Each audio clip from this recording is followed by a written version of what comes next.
Ndio.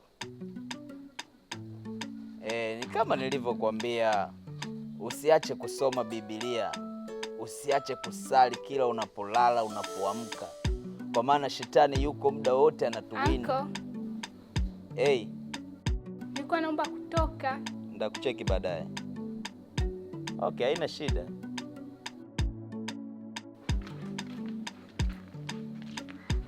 Uncle. Ndio.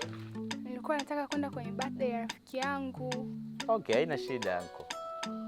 Sasa nilikuwa naomba unipe kiasi cha pesa kidogo. Haina shida uncle.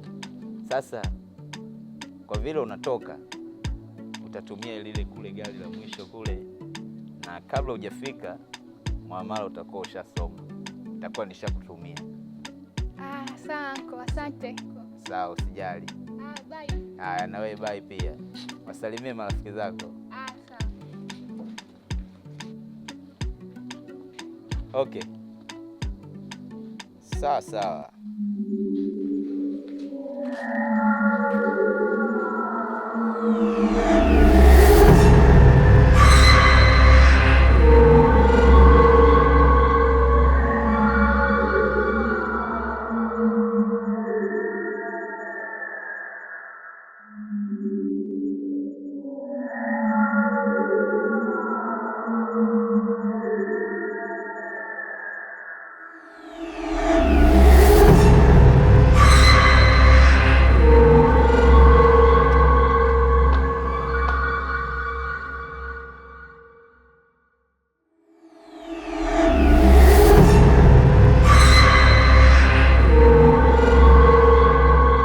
Atakuwa ametoa kafara za kutosha. Japokuwa najua, ila nahitaji kupata uthibitisho tu. Lakini mimi nilikuwa na ombi moja, mama wa Nuru. Nilikuwa naomba ili shariti la kutosaidia familia yangu unifutie, na ikiwezekana uniondolee, kwani hata huo utajiri nilokuwa na uhitaji ni kwa ajili ya kusaidia familia yangu. Kwa nilikuwa naomba unifutie hiyo shariti. Mnafikiri kila mtu nikimkubalia ombi lake kutakuwa na masharti hapo? Utajiri sio rahisi kama mnavyofikiria, na mafanikio hayawezi kuja haraka hivyo. Mimi nafikiri sihitaji tena kusikia maneno ya namna hiyo, si kwako tu, bali kwa yeyote kati yenu. Nimeeleweka? Ndio mama Nuru.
Pishi huyo. Ai. Ivisha tukale. Na vitamu haswa. Ai, sawa. Subiri kula chakula cha auntie. Subiri wewe pamoja na wako mtaenjoy. Ai, sawa.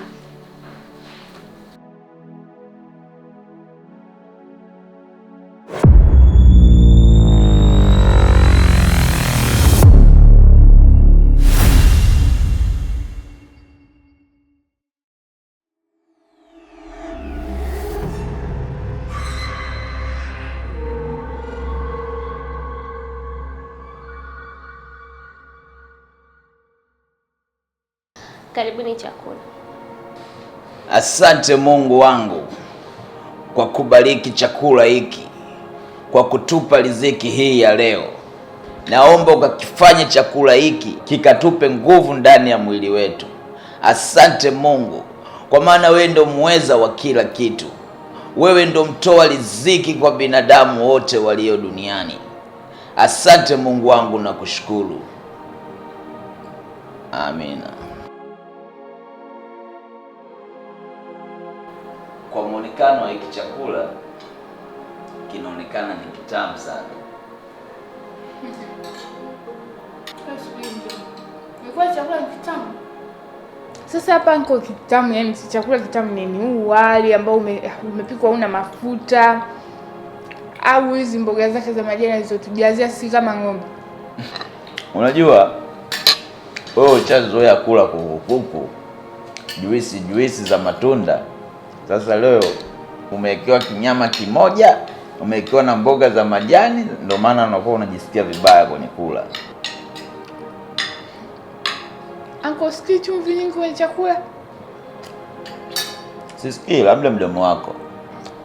Sio mdomo bana, katujazia mchumvi kibao kama maji ya bahari. Alafu kwa nini wewe unapenda sana kumchukia shangazi yako? Mimi hata simchukia, lakini kama pika vibaya niseme. Pika vibaya. Kwa hiyo mimi kitu kibaya sikijui, unataka kuniambia hivyo? Onja. Ampika vibaya anko. Sasa naona kama umeshiba ama kama utaki kukaa meza moja na sisi, ni bora uende ukalie ndani au ni bora utoke kabisa hapa. Nipe lami kanua chakula changu nile, niwaacheni mboga zenu za majani kama mnataka kufanya diet.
Habari yako mjomba?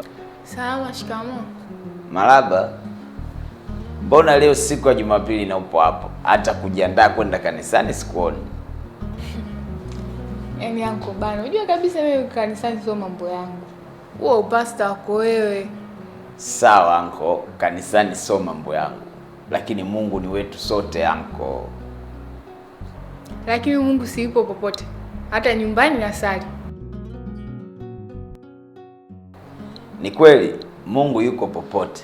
Lakini ibada nzuri ni ile ya kukusanyika kwa wingi, kwa umoja, na sehemu maalum kama kanisani ama popote kwenye madhehebu mengine. Wewe nenda, mimi nitakuja Jumapili ijayo. Nakutazama tu. Ila kaa ukijua hii ni nafasi yako ya mwisho. Unaangalia nini kwangu? Amna anko. Uko sawa kweli? Niko sawa anko. Hebu nenda kaniletee Biblia niwahi kanisani. Haya.